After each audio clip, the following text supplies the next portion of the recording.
was on fire. A deafening roar filled the air as burning sulfur rained down from the heavens, turning the once thriving city of Sodom into a sea of destruction. People screamed, running for their lives, but there was no escape. The ground trembled. The towering buildings that once stood proudly now crumbled like sandcastles in a storm. In the midst of this chaos, one man ran for his life, Lot. His heart pounded as he clutched the hands of his daughters, urging them forward. His wife, just behind him, stole one last glance at the city she had called home. In that moment, everything changed. She froze. Her body stiffened. In an instant, she was gone, transformed into a pillar of salt. How did it come to this?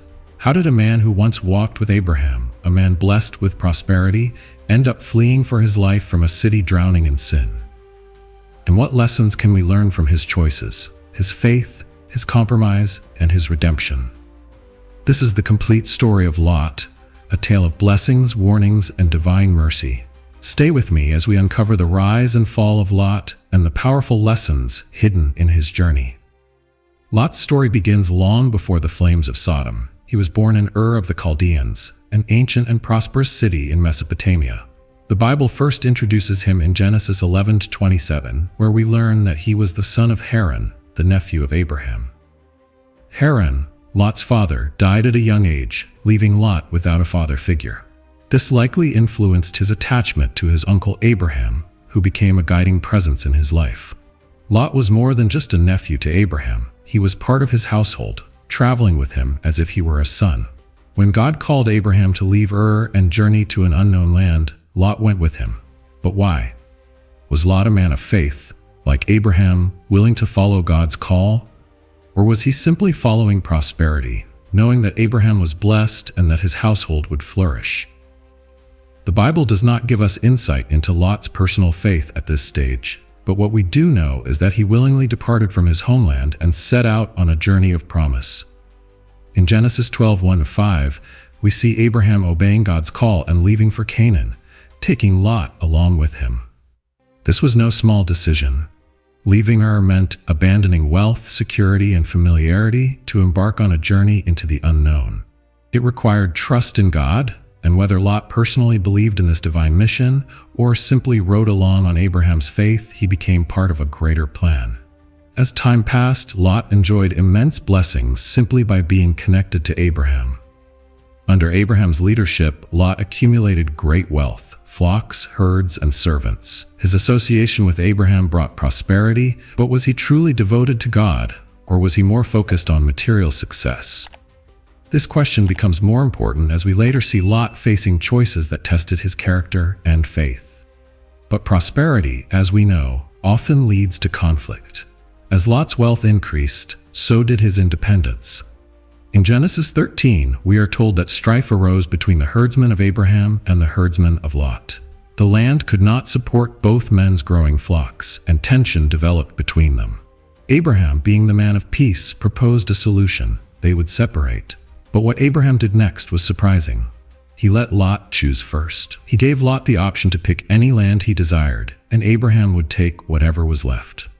Now, this was a crucial moment in Lot's life. He had the opportunity to follow Abraham's example of faith, to seek land not just for its fertility, but for its spiritual significance. But instead, Lot made a fateful decision. He chose the best-looking land, the fertile plains of the Jordan Valley, where the cities of Sodom and Gomorrah stood. Genesis 13, verse 10-11. He saw prosperity, he saw abundance, and he moved toward it, without considering the spiritual danger that lurked there. Genesis 13:13 gives us a chilling detail. Now the men of Sodom were wicked, great sinners against the Lord. Lot was not ignorant of Sodom's reputation, yet he still pitched his tents near the city. Was it greed?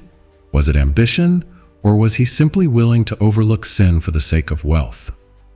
Lot's story was no longer just about following Abraham. He was now making his own choices, setting the stage for one of the most tragic downfalls in biblical history. Though the decision may have seemed practical at first, it was the beginning of a dangerous compromise. Lot started near Sodom, but as time passed, we see that he moved into the city itself. Genesis 14:12. This gradual shift, from the outskirts of Sodom to being part of its society, reveals a pattern that still applies to us today. Compromise often starts small, but it never stays small. What should have been a temporary arrangement became permanent residency.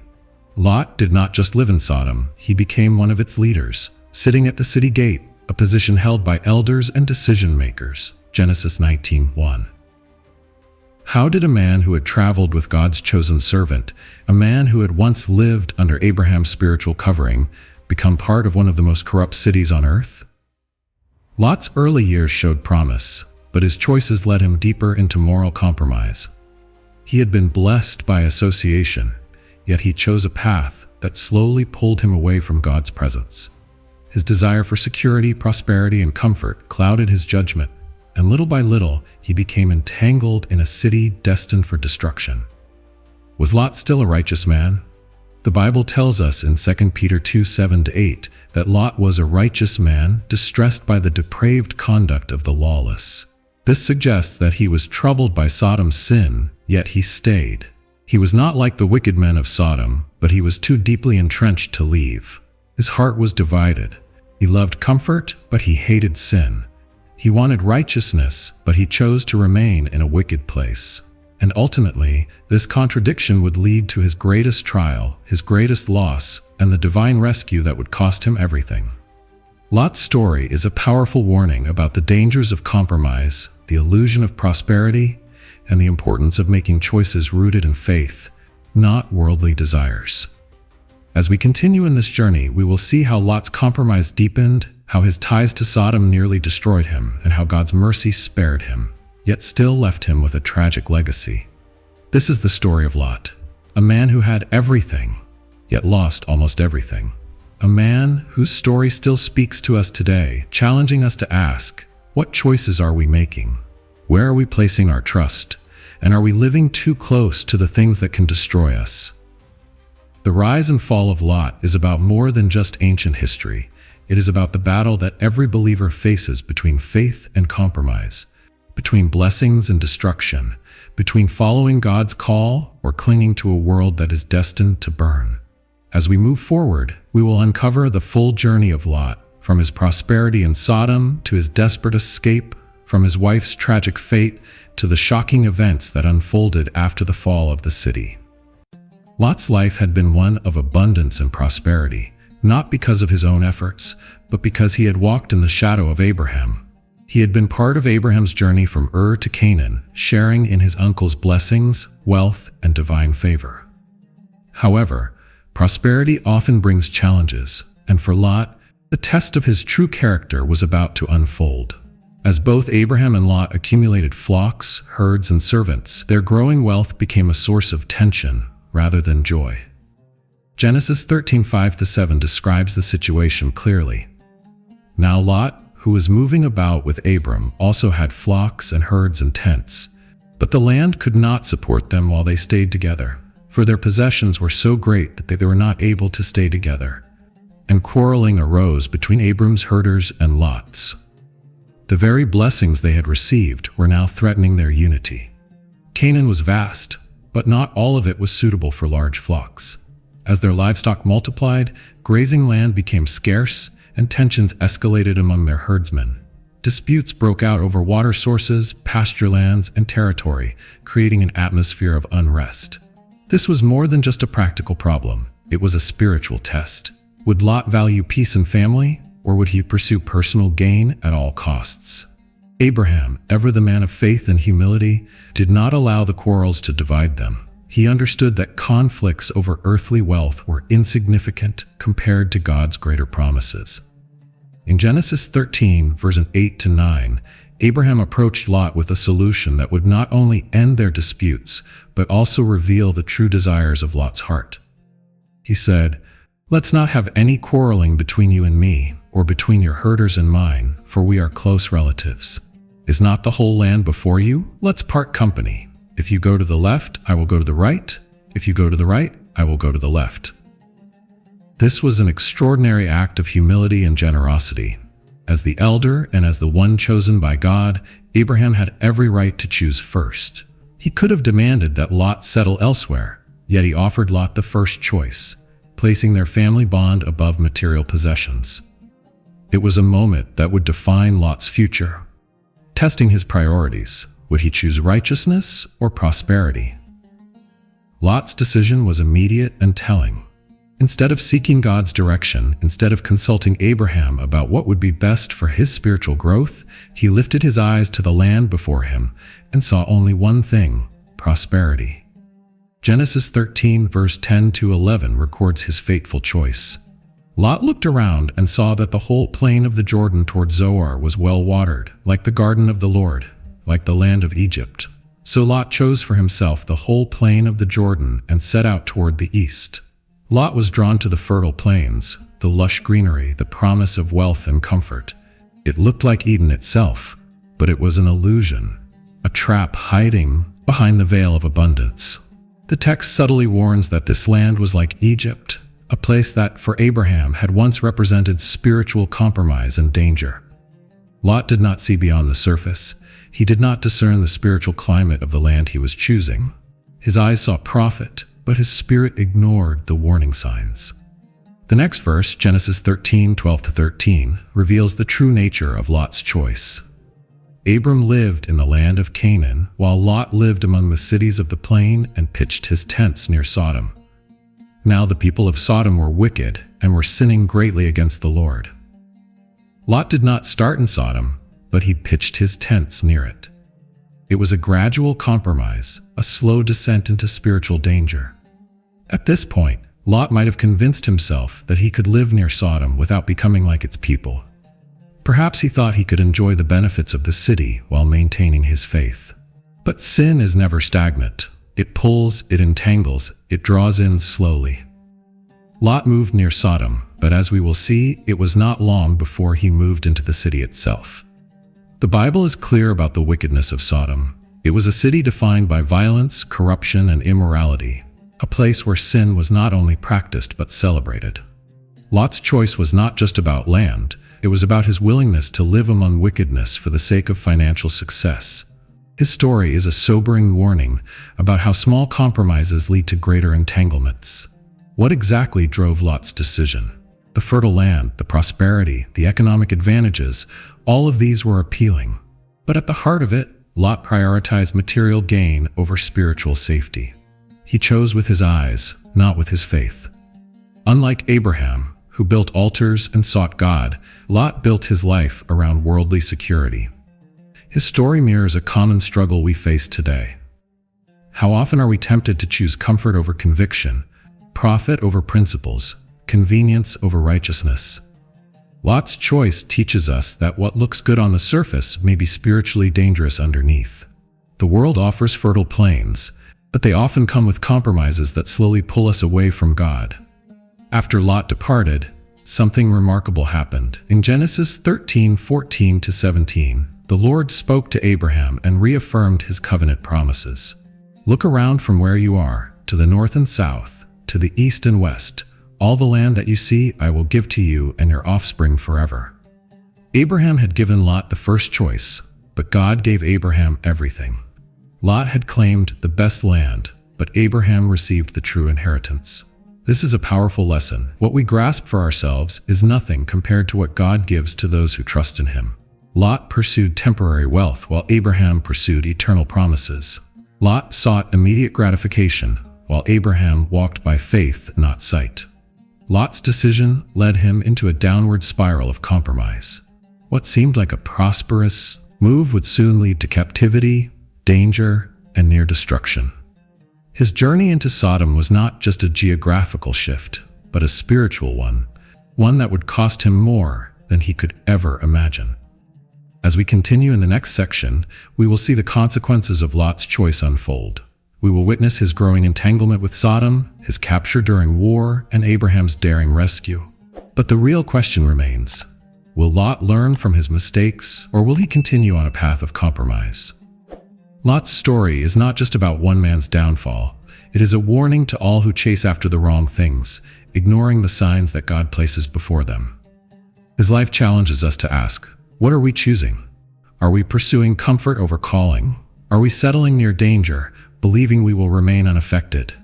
And when God warns us, will we listen, or will we be too deep in compromise to turn back? The separation from Abraham was not just a division of land, it was a test of priorities, a revealing of hearts. Lot's choice seemed wise in the moment, but it led him into one of the most infamous cities of judgment in biblical history. What appeared as fertile ground became a land of ruin, and soon Lot would find himself caught in a place that he should have never entered in the first place. Lot's decision to move toward Sodom marked a turning point in his life, one that would lead him further down a path of compromise, danger, and eventual ruin. What began as a simple choice of land soon became a slow entanglement with a corrupt society. Though he initially pitched his tents near Sodom, Genesis 13:12, by the time we read Genesis 14:12, Lot was no longer living outside the city. He had moved inside its walls. This transition was not accidental. It was the result of a gradual erosion of spiritual boundaries, the kind of slow but steady compromise that happens when someone lingers too long in the wrong environment. The move into Sodom was more than just a change of residence. It was a change of allegiance and identity. Over time, Lot was not just living in Sodom, but he was part of its social and political structure. Genesis 19:1 tells us that when the two angels arrived in Sodom, Lot was sitting at the city gate. In ancient cultures, the city gate was a place of power, where elders, judges, and influential men gathered to make decisions and settle disputes. This was no small detail. It meant that Lot had risen to a position of leadership and influence within Sodom. The fact that Lot gained status in such a wicked city raises serious questions. How did a man who had once traveled with Abraham, the friend of God, become a leader in a city known for its immorality and rebellion against God? Did he believe he could change Sodom from within, or had he simply adapted to its ways? We know from 2 Peter 2:7-8 that Lot was a righteous man, distressed by the depraved conduct of the lawless, yet he chose to remain. He hated the sin around him, but he had also made himself at home in its presence. Lot's attachment to Sodom would soon cost him dearly. In Genesis 14, war broke out, a conflict that would test his dependence on the very city he had chosen to call home. The war was fought between two groups of kings. King Chedorlaomer of Elam and his 3 allies had been ruling over Sodom and several other city-states for 12 years. The 5 kings of Sodom, Gomorrah, Admah, Zeboim, and Bela, rebelled, refusing to pay tribute. This rebellion led to a devastating battle in the Valley of Siddim, Genesis 14:1-9, where the forces of Sodom and its allies were utterly defeated.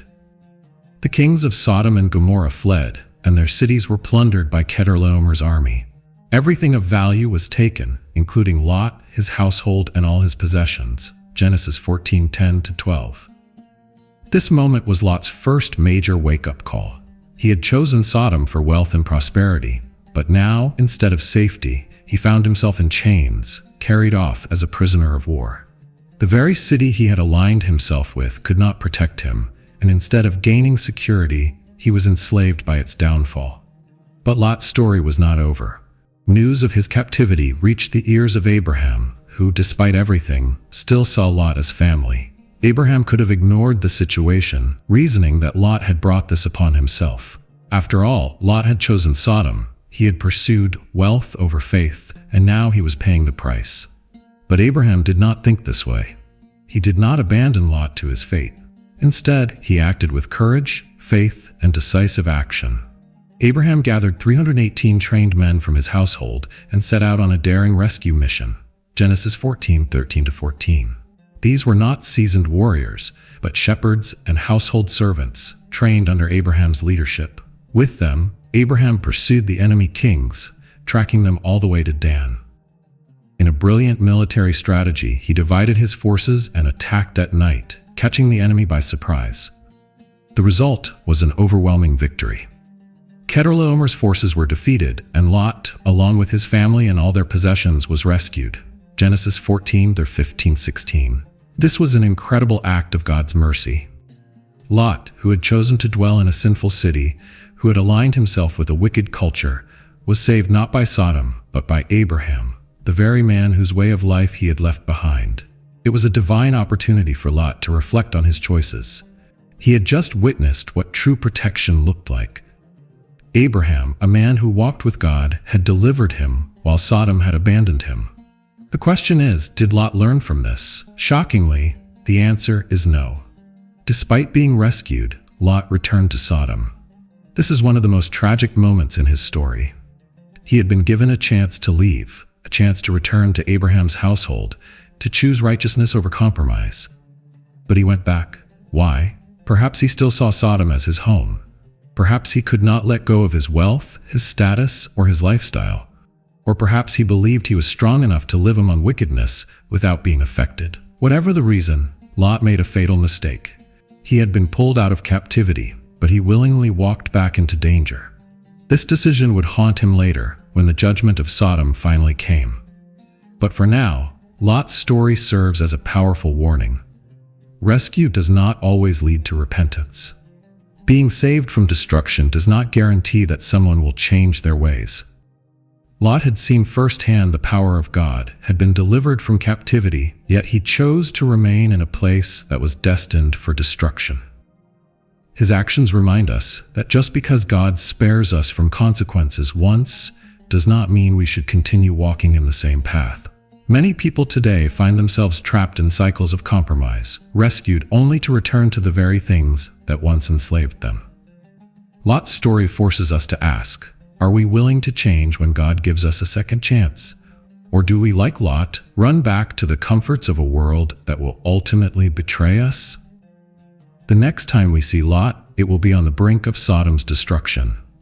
His compromise will reach its peak, and the judgment of God will finally come upon the city he once saw as his land of prosperity. But the question remains, will Lot finally listen, or will he lose even more than before?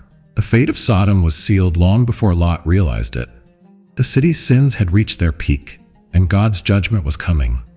Yet, in the midst of impending destruction, mercy still lingered. Before fire and brimstone rained from the sky, before the streets were consumed in flames, God provided one final warning.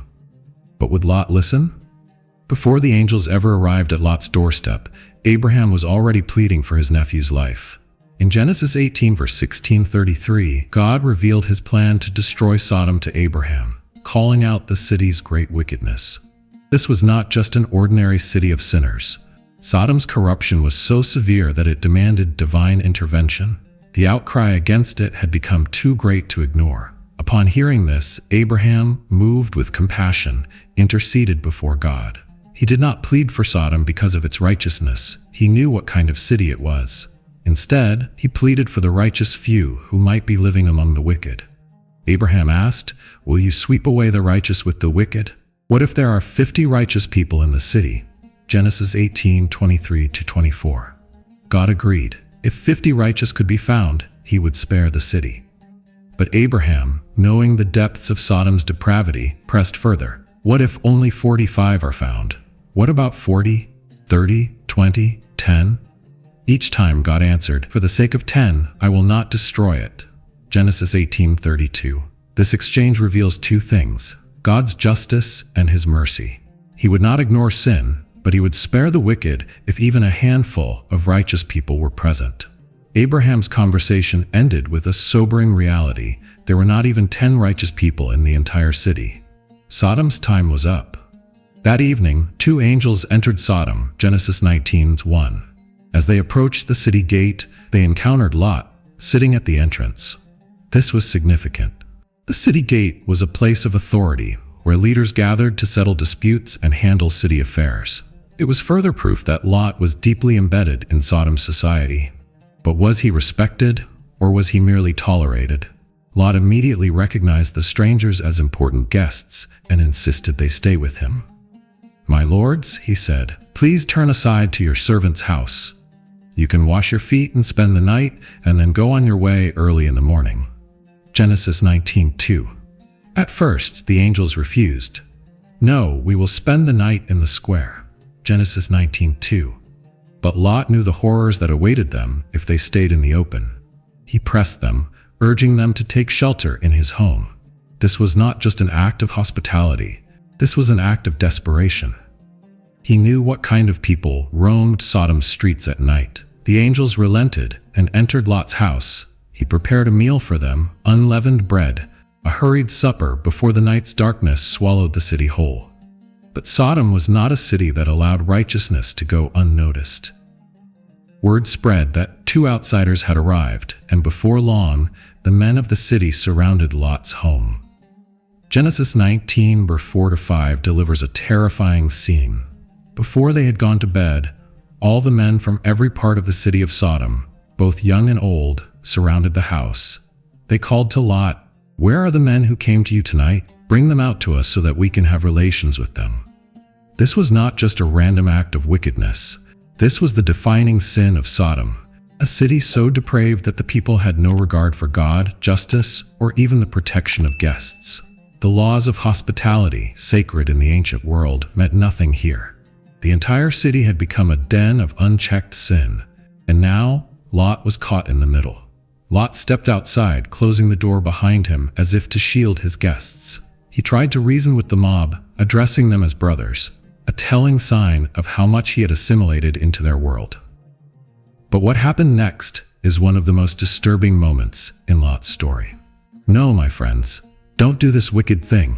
Look, I have 2 daughters who have never slept with a man. Let me bring them out to you, and you can do what you like with them. But don't do anything to these men, for they have come under the protection of my roof." Genesis 19, verse 6-8. Lot's offer shocks us to the core.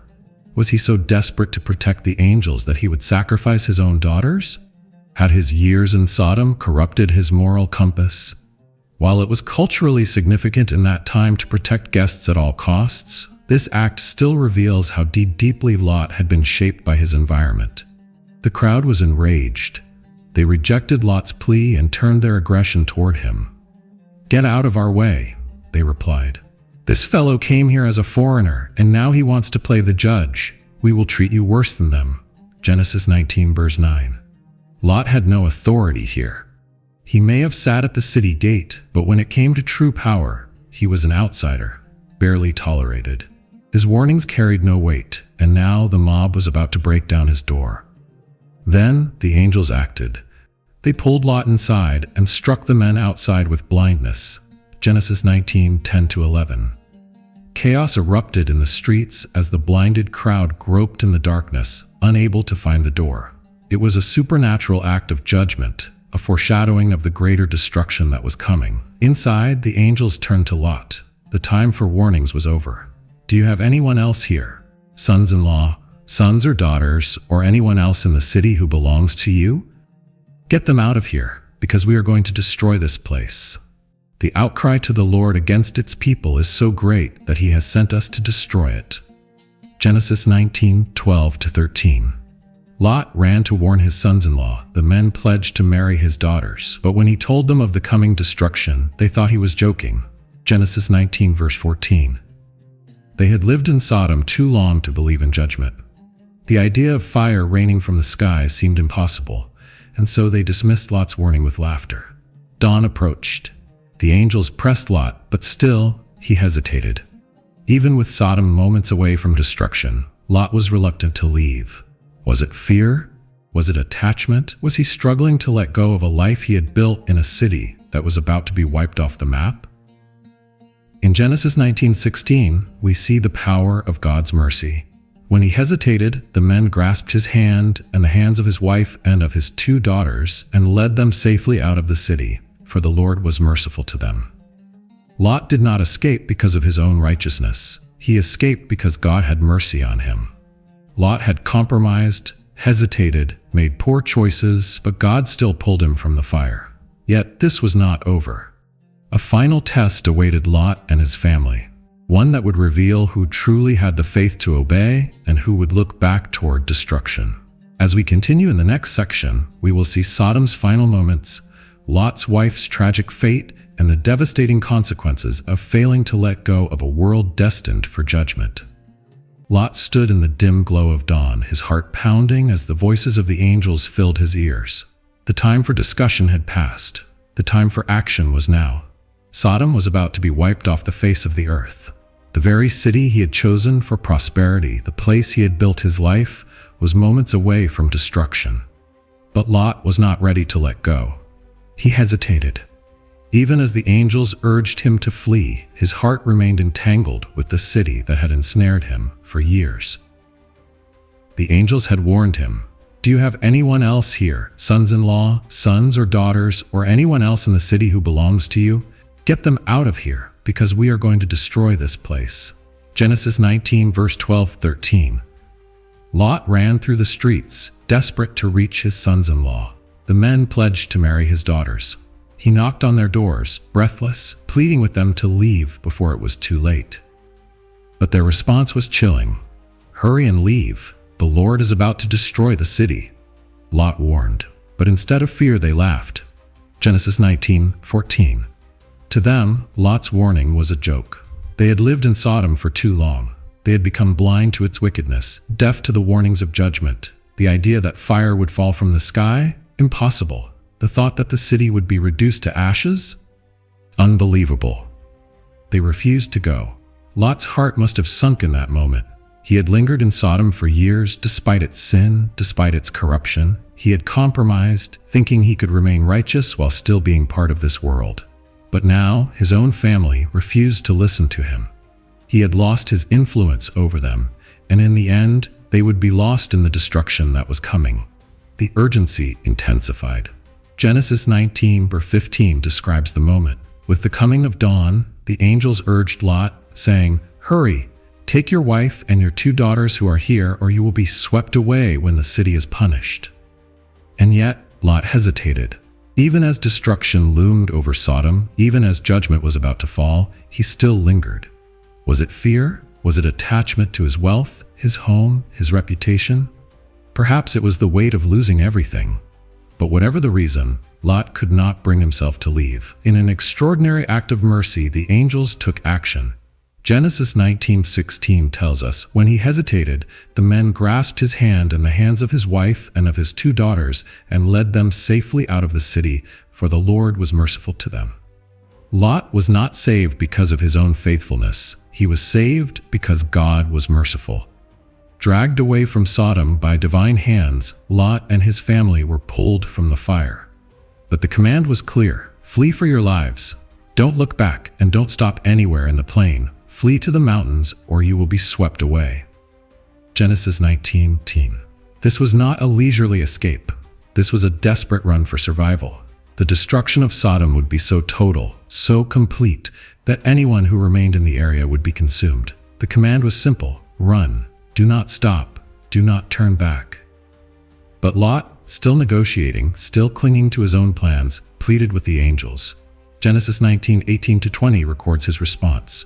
"No, my lords, please. Your servant has found favor in your eyes, and you have shown great kindness to me in sparing my life.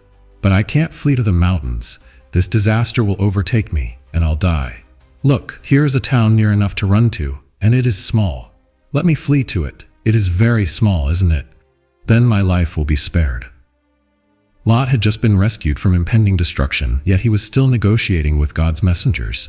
He had been told to flee to the mountains, a place of refuge, safety, separation from the wickedness of the plains. But Lot wanted Zoar, a small town nearby. He was still choosing comfort over obedience. The angels allowed it. "Very well, I will grant this request too. I will not overthrow the town you speak of. But flee there quickly, because I cannot do anything until you reach it." Genesis 19, verse 21-22. And so, as Lot ran toward Zoar, the moment of divine judgment arrived. The sun rose over the plains, casting its light over the city one last time, and then the fire fell. Then the Lord rained down burning sulfur on Sodom and Gomorrah, from the Lord out of the heavens. Thus he overthrew those cities and the entire plain, destroying all those living in the cities, and also the vegetation in the land. Genesis 19:24-25. Everything was consumed. Buildings crumbled, people screamed, the ground burned beneath their feet. The once prosperous land that Lot had chosen, the land that had looked so fertile, so promising, became a wasteland of ashes. But one more tragedy remained. Lot and his family had been given one clear command: do not look back.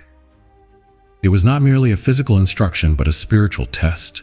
Looking back meant longing for what God had condemned. It meant clinging to the past, to the comforts of a wicked life, instead of embracing the path of salvation. And then it happened. Lot's wife turned back. She had fled the city with her family. She had run for her life. But at the last moment, she looked back, and in that instant, everything changed. But Lot's wife looked back, and she became a pillar of salt. Genesis 19:26. The transformation was instant, irreversible, final. The very thing she longed for became her grave. She could not let go of the life she had built in Sodom, and so she was frozen in time, forever a warning to those who refused to leave sin behind. Lot had lost everything: his wealth, his home, his sons-in-law, and now his wife. The price of compromise had finally caught up with him. The next morning, Abraham stood on a hill, looking toward the valley below. What he saw was terrifying. He looked down toward Sodom and Gomorrah, toward all the land of the plain, and he saw dense smoke rising from the land, like smoke from a furnace. Genesis 19 verse 27 to 28. The land was unrecognizable. What had once been a flourishing city was now a smoldering ruin. And Lot? He escaped to Zoar, but his story was not yet over. Even though he had begged to go to Zoar, fear gripped him once again. Lot and his 2 daughters left Zoar and settled in the mountains, for he was afraid to stay in Zoar. Genesis 19:30.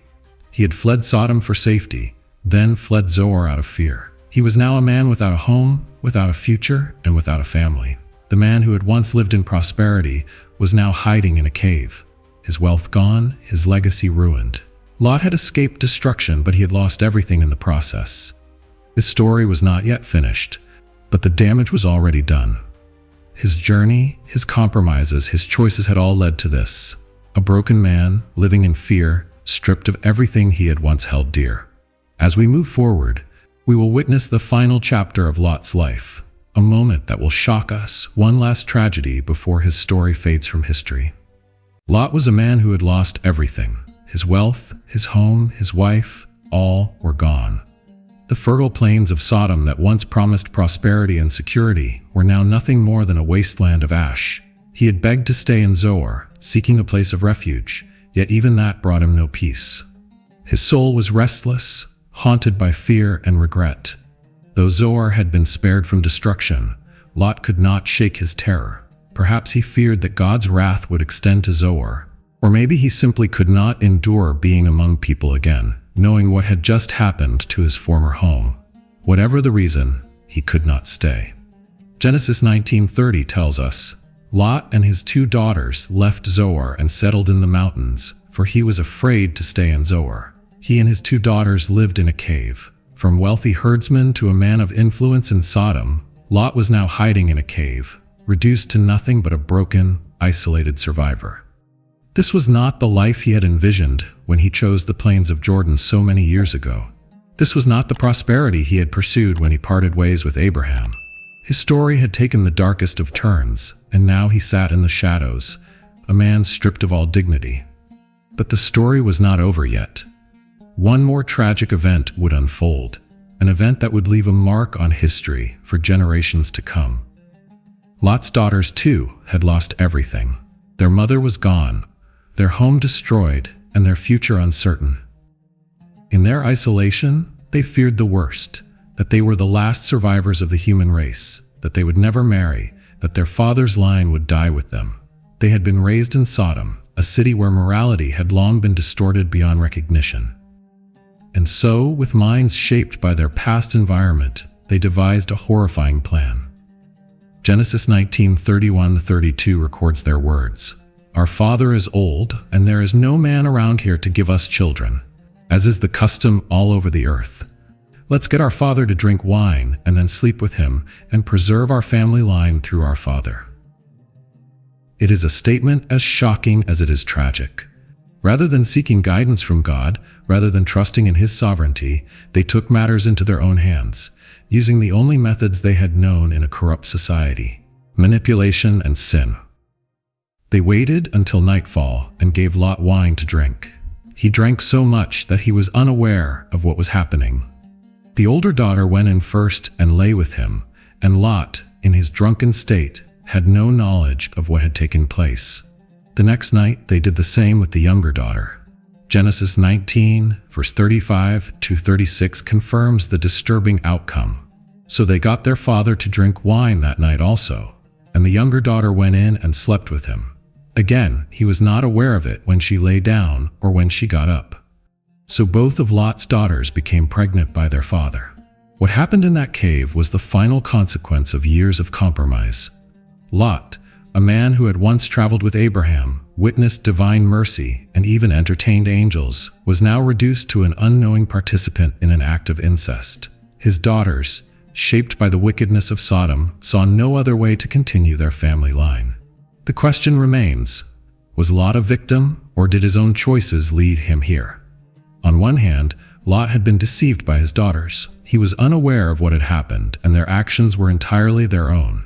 But on the other hand, Lot had spent years compromising, choosing comfort over faith, material gain over righteousness, and delaying his obedience until God physically pulled him from destruction. The fact that his daughters even conceived reveals something deeper. Lot's drunkenness was not a one-time event. This was not an isolated mistake, but rather a man who had given up. He had fallen so far from faith that he was no longer fighting for righteousness, no longer leading his family, no longer walking with God. He had been rescued from Sodom, but Sodom still lived within his household. The results of this twisted plan would change the course of history. Genesis 19:37-38 tells us, "The older daughter had a son, and she named him Moab. He is the father of the Moabites of today. The younger daughter also had a son, and she named him Ben-Ammi. He is the father of the Ammonites of today." From these two sons came two nations, the Moabites and the Ammonites, who would later become enemies of Israel. The people born from this night of sin would war against the descendants of Abraham for generations, creating tensions that would shape biblical history. Lot's story ends in obscurity. The Bible never mentions his final years or his death. He simply fades from the narrative. A man whose choices left him with nothing but regret. Unlike Abraham, whose faith led to generations of blessings, Lot's decisions led to a legacy of strife and struggle. His life serves as one of the greatest cautionary tales in all of Scripture. He had every opportunity to live righteously, to follow in Abraham's footsteps, to walk in faith rather than compromise. But his small choices led to bigger consequences, until, in the end, he lost his family, his future, and his very dignity. Lot's downfall was not sudden, it was gradual. He chose comfort over obedience when he settled near Sodom. He chose to live among wickedness when he moved into the city. He lingered even when destruction was coming, hesitating when he should have fled. And even after escaping, he failed to rebuild his life in faith, allowing his daughters to shape his future with the same sin that had destroyed his past. His story asks us a haunting question. What happens when compromise becomes our way of life? Lot did not set out to become a broken man in a cave. He did not plan to lose everything. But that is what compromise does. It leads us slowly, step by step, until we no longer recognize where we are. Had Lot stayed with Abraham, had he chosen righteousness over wealth, had he left Sodom when he had the chance, his life could have been drastically different. But instead, he drifted too far, for too long, until the only thing left was the ruins of a life that could have been so much more. Yet even in this tragic end, there is a lesson. Lot's story warns us but also reminds us that God's mercy is greater than our failures. Lot was rescued because of Abraham's intercession, because of God's kindness, not because he deserved it. And even today, God offers that same mercy, pulling people from the flames, rescuing those who hesitate, giving second chances even when they have walked too close to destruction. But the question is, will we respond or will we linger too long? Lot's story ends in silence and obscurity. Unlike Abraham, whose final years were filled with blessings, covenant promises, and the birth of a great nation, Lot's life faded into the shadows, leaving behind a legacy shaped more by tragedy than triumph. The Bible never tells us whether Lot and Abraham saw each other again. After the destruction of Sodom and Lot's escape to the mountains, their paths never intersect in the biblical narrative. The uncle and nephew who once journeyed together, who once stood side by side in faith, ended their lives in entirely different ways. Abraham would go on to father Isaac, establish a divine covenant, and become the patriarch of God's chosen people. Lot, however, would disappear into seclusion and disgrace, his only legacy carried on through his descendants, the Moabites and Ammonites. Yet, despite his failures, compromises, and moral decline, the New Testament gives us an unexpected insight into Lot's character. In 2 Peter 2:7-8, Lot is described as a righteous man, and if he rescued righteous Lot, who was distressed by the depraved conduct of the lawless. For that righteous man, living among them day after day, was tormented in his righteous soul by the lawless deeds he saw and heard, then the Lord knows how to rescue the godly from trials. This verse is surprising. It tells us that despite Lot's compromises, his mistakes, and his deep entanglement with Sodom, he was still considered righteous. But how? Lot's righteousness did not come from his actions, because his actions were full of failures. His righteousness came from his faith in God. Though he lived in a wicked city, he was still grieved by its sins. He was not a willing participant in its depravity, but rather a man trapped by his own poor choices. The fact that he was tormented by Sodom's evil shows that his heart was never fully aligned with the city, even if his life was. But righteousness does not mean a life without consequences. Though Lot was considered righteous in God's eyes, his choices led to a tragic and lonely end. The descendants of Lot, the Moabites and the Ammonites, would play a significant role in biblical history, but not in a way that brought honor to his name. The nations that came from his incestuous relationship with his daughters became persistent enemies of Israel. The Moabites worshipped Chemosh, a false god who demanded human sacrifices. They later seduced the Israelites into idolatry and immorality, leading to severe judgment. Numbers 25 verse 1-3. The Ammonites also became notorious for their brutality and pagan worship, frequently opposing Israel throughout their history. Judges 10:6, 1 Samuel 11:1-3. Though there were moments of redemption in Lot's lineage, notably Ruth the Moabite, who became an ancestor of King David and Jesus Christ, the majority of Lot's descendants lived at odds with God's people. Lot's final disappearance from Genesis is a significant silence. Unlike Abraham, whose death is recorded with honor and closure, Lot is never mentioned again after Genesis 19. There is no record of his final years, his death, or any further interactions with God. He simply fades from history, his name attached only to the nations that came from him. Why is this silence so important? Because it reveals a hard truth, that a life of compromise leads to insignificance.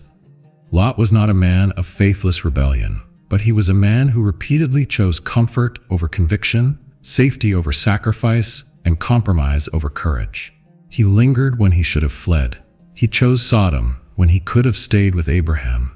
He lost everything, yet still clung to the past. Lot's story is not just a historical account, it is a warning to every believer. It asks us, what are we choosing? Are we lingering in places we should leave? Are we compromising in areas where God has called us to stand firm? Are we pursuing temporary success at the cost of eternal reward? Lot's life could have been different. He had every opportunity to walk in faith, to stay near Abraham, to build a life centered on God. But at every turning point, he chose the path of least resistance, a path that ultimately led to loss, regret, and isolation. Yet in the end, his story is also one of God's mercy. Lot was rescued not because he deserved it, but because God is faithful. Even when Lot hesitated, God pulled him out. Even when Lot made foolish choices, God preserved his life. And that is the final lesson. God's mercy is greater than our failures. No matter how many times we stumble, no matter how many mistakes we make, God's grace is still available. But the question remains, will we receive it fully, or will we keep looking back like Lot's wife? Will we run toward God's plan, or will we hesitate and settle for something less? Lot's story ends with questions instead of triumph, but it does not have to be our story. Lot's story is one of compromise, warning, and mercy. It is a story that echoes through history, reminding us of the dangers of straying too close to sin, of choosing comfort over calling, and of lingering when we should be running toward God. His life serves as a mirror, reflecting the struggle many face today, the pull of the world versus the call of righteousness. From the moment he chose the fertile plains of Sodom, Lot's story became one of gradual descent into compromise. He didn't immediately become entangled in wickedness. It was a slow process, a series of small choices that led him deeper into the city's corruption. At first, he pitched his tent near Sodom. Then he moved inside its walls. Before long, he sat at the city gate, becoming part of its leadership and culture. This is how sin often works, not through sudden leaps, but through small, seemingly harmless steps. Little compromises lead to greater entanglements. The danger is not always in one drastic decision, but in the slow erosion of boundaries, the gradual drift away from God's presence. Lot had every opportunity to return. When he was captured in war and rescued by Abraham, that could have been his moment to leave Sodom behind, but he went back. When he was warned of its destruction, he hesitated, his heart still clinging to what should have been abandoned. And even after he escaped, his family still carried the influence of Sodom's corruption, leading to one of the darkest moments in biblical history. Yet despite all his failures and compromises, Lot was still saved. This is where his story shifts from being just a cautionary tale to becoming a testimony of God's mercy. Lot was not rescued because he was righteous in his actions. He was not spared because he deserved it. In fact, if left to his own decisions, he would have perished in Sodom. But God was merciful. The angels had to physically pull him out of the city, dragging him away from destruction. And that is the greatest message of Lot's story. God's mercy is greater than our failures. Many of us have lingered too long in places we should have left. Many of us have chosen comfort over conviction, security over surrender. We have made small compromises, believing they wouldn't affect us, only to find ourselves ensnared by what we once thought we controlled. But here's the truth. God's grace is still available. Jesus himself gave us one of the most powerful warnings in Scripture when he said, "Remember Lot's wife." Luke 17:32. Just 3 words, yet they carry a lifetime of meaning. Lot's wife was so close to salvation, yet she couldn't let go. She looked back, and in that moment, she was lost forever. This is the warning Jesus gives to all who hesitate between God and the world. Are we still looking back? Are we still clinging to what God has told us to leave behind? The call today is to run forward. No more hesitation, no more compromise, no more lingering on the edge of destruction. God is calling us out of Sodom, out of sin, out of complacency, out of a life built on earthly security instead of eternal promises. But will we listen? Or will we hesitate like Lot? Will we look back like his wife? Or will we run toward God with everything we have? If you feel like you have made compromises, if you feel like you have been too close to sin for too long, there is still time to turn back to God. He is calling you to safety, pulling you toward his mercy, but you must respond before it's too late. Let's pray together. Father, I come before you today, acknowledging that I have made choices that pulled me away from you. I have hesitated when you called me to move. I have looked back when I should have been running forward. But today I surrender. I choose to trust you. I choose to leave behind everything that separates me from your will. I choose righteousness over compromise. I choose faith over fear. Lord, pull me from the fire, just as you pulled Lot. Rescue me, lead me, and set my feet on the path of holiness. I will follow you, and I will not look back. In Jesus' name, amen. If you prayed that prayer, you are making the most important decision of your life. You are choosing God's way over the world's way, and He will be faithful to lead you. Now, I want to encourage you, don't stop here. Keep pursuing God. Keep reading His Word. Keep surrounding yourself with believers who will help you stay strong. If this message has spoken to you, if Lot's story has challenged and convicted you, I want you to do 3 things. Like this video. Let's spread this message to as many people as possible. Comment below. Tell me what stood out to you most from Lot's story. What spoke to you? What convicted you? I want to hear from you. Subscribe to this channel. We are diving deep into biblical stories that transform lives, and I don't want you to miss a single one. Thank you for watching, for listening, and for being open to God's truth. I pray that His grace will lead you forward, that you will never look back, and that you will walk in freedom and faith from this day on. God bless you, and I'll see you in the next video.